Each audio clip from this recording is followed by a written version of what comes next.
భారత్ ఆఫ్ఘనిస్తాన్ మధ్య T20 series మొదలవడంతో మరోసారి cricket అభిమానుల్లో పొట్టి క్రికెట్ సందడి మొదలైపోయింది.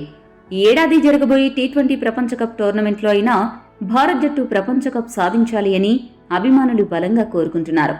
ఇక భారత మాజీ ఆటగాడు సురేష్ రైనా భారత జట్టు టీ20 ప్రపంచ కప్లో గెలవాలి అంటే ముగ్గురు ఆటగాళ్లను ఖచ్చితంగా జట్టులోకి తీసుకోవాలని అభిప్రాయపడ్డాడు. సురేష్ రైనా మాట్లాడుతూ ఏమన్నాడంటే, ప్రస్తుతం టీమిండియా అత్యంత సమన్వయంతో ఉంది. ప్రతి ఒక్క ఆటగాడు అంతర్జాతీయ స్థాయిలో తమ సత్తా చాటుకుని మంచి ఫామ్లో ఉన్నారు. ఆటగాళ్లు ఎంతో కష్టపడి చక్కగా ఆడుతూ అద్భుతాలు సృష్టిస్తున్నారు. దీనికి తోడు సీనియర్ ఆటగాళ్లు రోహిత్ శర్మ, విరాట్ కోహ్లీ జట్టులోకి రీఎంట్రీ ఇవ్వడం కూడా జట్టుకు అదనపు బలాన్ని చేకూరుస్తుంది. వారిద్దరూ టీ20 ప్రపంచ కప్ జట్టులో కూడా కొనసాగాలి. వీరితో పాటు గాయం నుండి కోలుకుంటున్న రిషబ్ పంత్ కూడా జట్టులో చేరితే భారత్ జట్టుకు తిరిగే ఉండదు. ప్రస్తుతం అతడు నెమ్మదిగా కోలుకుంటున్నాడు.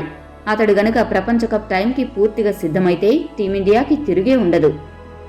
కోహ్లీ, రోహిత్, పంత్ ఈ ముగ్గురు జట్టులో ఉంటే చాలు అమెరికా, వెస్టిండీస్ వేదికగా జరగనున్న ప్రపంచ కప్ టోర్నమెంట్లో భారత్ జట్టు టైటిల్ సాధించినా ఆశ్చర్యపోనక్కర్లేదు. సాధారణంగా ఏ జట్టుకైనా ఓపెనర్గా మెరుపు ఆరంభమిచ్చే బ్యాట్స్మెన్, యాంకర్ రోల్ పోషించే ఆటగాడు, ఫినిషర్గా హిట్టింగ్ చేసే హిట్టర్ అవసరం. ఈ ముగ్గురు గనక టీమిండియాలో ఉంటే ఆ మూడు బాధ్యతలను నిర్వర్తించగలరు. అప్పుడు టీమిండియాకు మ్యాచ్లు గెలవడం కూడా సులువవుతుంది అని రైనా చెప్పుకొచ్చాడు. ఈ వీడియో మీకు నచ్చితే లైక్, షేర్, కామెంట్ చేయండి. మరిన్ని స్పోర్ట్స్ అప్డేట్స్ కోసం మా ఛానల్ సబ్స్క్రైబ్ చేసుకోండి.